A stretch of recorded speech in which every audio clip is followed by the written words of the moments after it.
Fala galera, chega de pastores e crentes, já deu. Muitos de vocês que me acompanham aqui no canal sabem que eu sou cristão evangélico e alguns até sabem que eu já fui pastor. Mas eu confesso que depois dos últimos dias, alguns áudios que eu ouvi por aí, áudios muito loucos, eu só tenho a dizer para pastores e crentes, já deu. Para vocês, já deu. Inclusive eu quero dizer uma coisa, se quiser, nem precisa mais me chamar de pastor quem me conhece.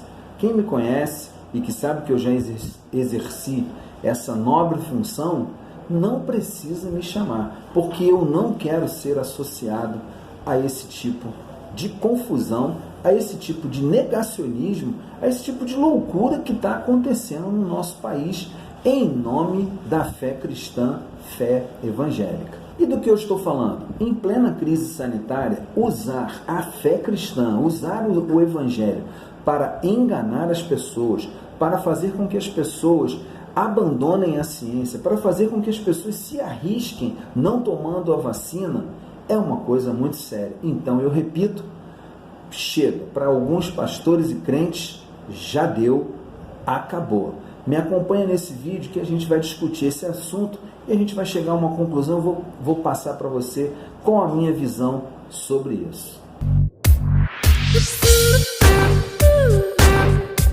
Se inscreve no canal, já dá aí o seu joinha, já dá o seu like, porque assim o vídeo chega mais longe aqui na plataforma, e compartilha com seus amigos. Esse vídeo, por sinal, que é um vídeo um pouco desabafo que eu vou fazer, é importante que você compartilhe aí nos seus grupos de WhatsApp dos seus familiares aí, para que eles entendam o perigo que eles estão. No momento em que nós estamos batendo a marca de 219 mil mortos, eu não consigo entender como é que gente que diz seguir o evangelho de Jesus, que foi um cara que se importava com o outro, foi um cara que se importava com a dor alheia, pode propagar esses absurdos. Por exemplo, tem um áudio que eu ouvi no Instagram, o cabra dizia o seguinte, que Deus apareceu para ele e falou para ele, para o povo não tomar a vacina, porque a doença não tem cura, e que essa doença era para Deus extirpar o mal do mundo,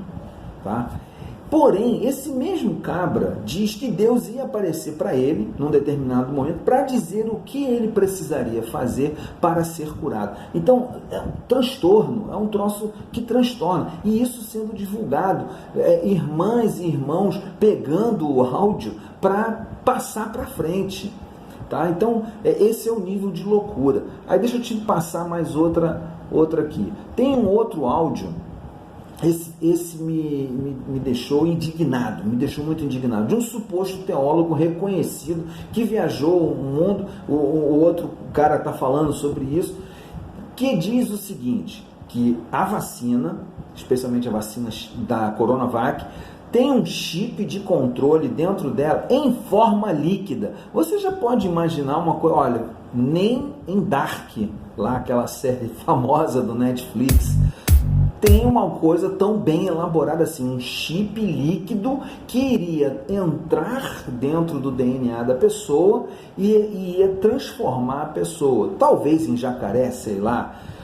O fato é que eles dois conversando diziam que essa vacina, e eu encontrei outros áudios dizendo a mesma coisa, encontrei postagens dizendo a mesma coisa, seria a picada da serpente, que é uma abordagem com uma linguagem bíblica para fazer parecer que a coisa é séria, mas isso é uma piada de mau gosto, porque está colocando pessoas em risco. Você que é cristão, você que se diz cristão e está seguindo e divulgando coisas assim, você está colocando pessoas em risco. De onde é que surgem essas coisas? Então, antes de eu continuar, eu vou dizer para você uma coisa. Tem gente que pensa que todo evangélico, todo cristão é idiota. A verdade é essa. Tem gente que pensa, né, especialmente as pessoas que não são do meio, que todo cristão é ignorante. E por isso acredita e segue essas coisas. Mas vou dar um exemplo para vocês. O Kanye West, que tentou até se candidatar à presidência dos Estados Unidos, aquele rapper norte-americano, ele é um cara ignorante? Não, mas ele está dizendo a mesma coisa. Inclusive, ele continua dizendo a mesma coisa nos Estados Unidos. Teve um líder evangélico no Nordeste, de uma denominação evangélica, falando de púlpito, falando lá que ia alterar o DNA, que ia transmitir AIDS, que ia transmitir câncer. Inclusive, o Ministério Público lá da terra dele convocou ele para prestar esclarecimentos. Nós tivemos também o Valdemiro Santiago. Esse eu vou falar um nome que esse já está mais quebrado do que arroz de terceira, vendendo feijão que curava a Covid, né? Por 100, 500, R$1.000, dependendo de quanto você tivesse para ofertar. Então, esse mar de mentiras, de fake news pseudo-cristãs, elas têm um histórico antigo. Eu vou contar até aqui rapidamente um caso. Eu me lembro, em 1979, eu era vivo em 1979, tá? Em 1979, um satélite da NASA, né, o precursor das estações espaciais, o Skylab, ia reentrar na Terra, ia cair na Terra, estava descontrolado. Um profeta aqui no Rio de Janeiro, um pastor, né, inventou que era o fim do mundo e que esse satélite reentrando na Terra e com risco de cair em cima de alguém, esse satélite, na verdade, seria um sinal do retorno de Jesus. Então, isso são várias e várias histórias. Tem uma pregadora famosa aqui no Brasil que marcou a volta de Jesus para o início dos anos 2000, até 2007 Jesus voltaria. Tem coisas sobre nova ordem mundial, né? Então, tem muita bobagem. Então isso não é de agora. Teve um cara famoso no Brasil também, que inclusive ganhou muito dinheiro indo nas igrejas pregar e receber ofertas para isso. Josué, eu não vou falar o sobrenome para não correr o risco de ser processado, que ia falar da Nintendo e da Disney. Falou muita bobagem. Antes desse Josué, teve o outro que rodava o disco da Xuxa ao contrário e que lá tinha uma oração a Satanás. Então, são muitas histórias espalhafatosas que surgem no meio evangélico, revelando falso ensino, revelando coisas que não tem nada a ver com Jesus. Esse tipo de gente floresce com facilidade no meio dessa demanda que existe por uma espiritualidade muito pobre que as pessoas querem, que não tem nada a ver com Jesus. Até porque, para deixar bem claro, Jesus não inventou o cristianismo. Eu quero te dar primeiro eu dei um pequeno contexto assim, histórico de muitos casos, né? Agora eu quero te dar uma reflexão. Por que isso acontece? Por que as pessoas das igrejas, eu disse para você que não é por pura ignorância, não é por idiotice. Por que as pessoas, elas seguem essas mensagens? Existe aquela teoria de bater em espantalho, né? Que as pessoas precisam bater em espantalho. Como, por exemplo, o Bolsonaro precisa bater no espantalho do comunismo, né? Que o comunismo vai dominar o Brasil. Agora levantou essa tese, né? As Forças Armadas é que impedem o mal de entrar. E eu estou desabafando para dizer realmente, já deu. Esse tipo de crente, esse tipo de pastor, esse tipo de gente que ensina, já deu, não pode mais ter espaço. Mas por que eles existem? É porque existe esse mal no meio da fé cristã, que é o seguinte: achar-se superior aos outros. Existe um grande problema entre os cristãos evangélicos, de alguns ramos evangélicos, pentecostais, neopentecostais e até alguns ramos protestantes também, que se acham superiores aos outros, moralmente, espiritualmente, eticamente, o que mais quer que seja. Tudo dessas pessoas é melhor. Por isso, eles consideram que a visão evangélica deles, do mundo, tem que predominar. Eu não vou tomar vacina porque eu sou melhor. Eu não preciso da vacina. Eu não preciso disso.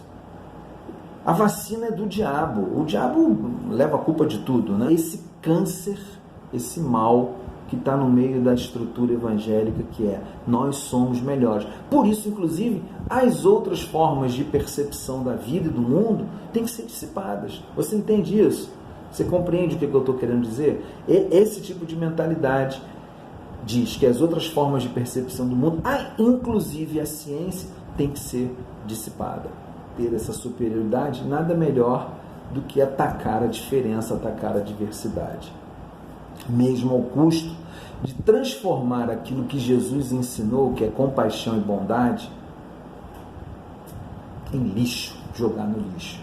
E aí eu vou fechar esse vídeo falando um pouquinho sobre compaixão. Na verdade, o que deveria haver nessas rodas, nesses círculos, nesses grupos de WhatsApp de crentes, pastores, profetas, teólogos e etc e tal, negacionistas, que ofendem a ciência, ofendendo a fé, o que deveria haver no meio dessa gente é compaixão. Por exemplo, eu não acho áudio nenhum dessa gente falando de Lucas Mateus, Alexandre da Silva e Fernando Henrique. Os 3 meninos que desapareceram há exato 30 dias, um mês, lá em Belford Roxo. Não vejo.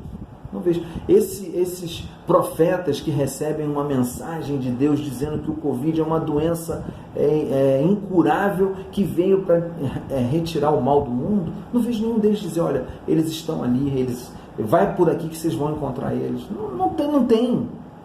Não tem ninguém com essa compaixão. Eu não vejo aquele grupo que foi na porta do hospital, grupo de supremacistas religiosos, não é supremacista branco, mas supremacistas religiosos. Eu não vejo aquele grupo que foi lá desejar o inferno para uma menina que foi abusada anos e anos e que por decisão judicial estava indo interromper a gravidez e eles foram lá condená-la ao inferno. Eu não vejo eles irem para Belford Roxo pedir, clamar para o reaparecimento dos 3 meninos. Quando foi que a Damares Silva foi a Belford Roxo para se juntar àquelas mães? Então, são pessoas que gostam de histórias mirabolantes, gostam de espantalhos para bater, mas não têm compaixão. Então, por isso que eu repito, já deu para esse tipo de crente, para esse tipo de pastor, para mim, já deu. Eu não quero estar com esse tipo de pessoas. O que eu quero é estar com pessoas que tratam a fé com o olhar de quem sabe que a existência é foda, que existir nesse mundo é difícil pra caramba. Então eu quero deixar um último recado para você que me acompanhou aqui. Eu quero estar do lado de cristãos que sabem que a existência é difícil e que tem compaixão. É do lado desse tipo de gente que eu quero estar. E eu quero dizer para você o seguinte, nem todo cristão é idiota, nem todo cristão é cego, nem todo cristão é adorador de mitos, não. Inclusive, essa semana, um grupo grande de cristãos protocolou um pedido de impeachment contra o mito baseado num dado. Não foi um pedido partidário, foi baseado no fato de que ele agiu com descaso contra as pessoas que precisavam de tratamento, que precisavam de prevenção, que precisavam da vacina, que precisavam de oxigênio. Então, tem cristão que pensa, tem cristão que raciocina, e é esse o meu recado final. A estes eu quero me juntar. Inclusive, sinto muito de não ter assinado a petição também. Gostaria de ter assinado. Tem que haver compaixão. Forte abraço, a pandemia não acabou, se inscreva no canal, dá o seu joinha, divulga para as pessoas que estão sendo enganadas por falsos ensinos. Vamos com a gente, se tiver que sair, use sua máscara. Forte abraço, a gente se encontra no próximo vídeo e comenta aí.